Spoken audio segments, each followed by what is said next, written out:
রাত তখন অনেক গভীর, চারপাশ নিস্তব্ধ। শুধু একটা ঘরের ভেতর মোবাইল স্ক্রিনের আলো জ্বলছে, আর সেই আলোয় ডুবে আছে আরিফ, এক স্বপ্নবাজ ফ্রি ফায়ার ই স্পোর্টস প্লেয়ার। আরিফ ছোটবেলা থেকে গেম ভালোবাসত, কিন্তু সে শুধু খেলতেই চায়নি, সে চেয়েছিল সেরা হতে। প্রতিদিন ঘন্টার পর ঘন্টা প্র্যাকটিস, নতুন স্ট্র্যাটেজি শেখা, টিমের সাথে স্ক্রিম, সব কিছুতেই সে ছিল ভীষণ সিরিয়াস।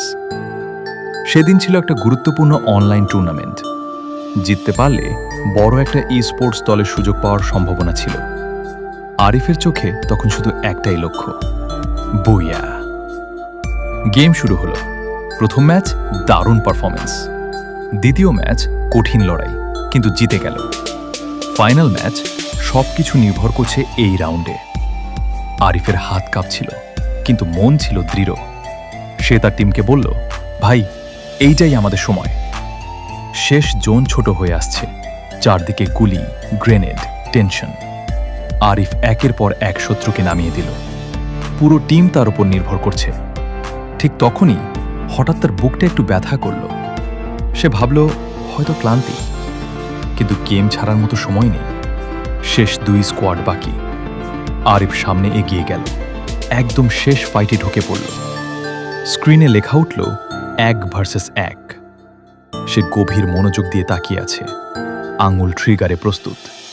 শেষ শট, সে মারল। স্ক্রিনে ভেসে উঠল, বুইয়া! তার টিম চিৎকার করে উঠল ভয়েস চ্যাটে, আমরা জিতেছি! কিন্তু আরিফ চুপ। মোবাইলটা ধীরে ধীরে তার হাত থেকে পড়ে গেল। তার চোখ এখনো স্ক্রিনের দিকে, কিন্তু আর কোনো নড়াচড়া নেই। ঘরের বাইরে তখনও রাত একই রকম শান্ত, কিন্তু একটা স্বপ্ন, একটা লড়াই সেই মুহূর্তেই থেমে গেল। পরদিন সবাই জানল আরিফ শেষ ম্যাচটা জিতে গিয়েছিল, কিন্তু অতিরিক্ত চাপ আর ক্লান্তির কারণে সে আর ফিরতে পারেনি। তার টিমমেটরা পরে বলেছিল, সে শুধু গেম খেলত না, সে স্বপ্নের জন্য লড়ত। এই গল্পটা মনে করিয়ে দেয়, স্বপ্ন খুব গুরুত্বপূর্ণ, কিন্তু নিজের শরীর আর স্বাস্থ্যের যত্ন নেওয়াটাও ঠিক ততটাই জরুরি। তো গাইজ, ভিডিও কেমন লাগলো কমেন্টে জানাবেন। আর এই রকমই ভিডিও পেতে আমার চ্যানেলটি সাবস্ক্রাইব করুন। দেখা হচ্ছে নতুন কোনো ভিডিওতে। সেই পর্যন্ত ভালো থাকবেন, সুস্থ থাকবেন। ধন্যবাদ।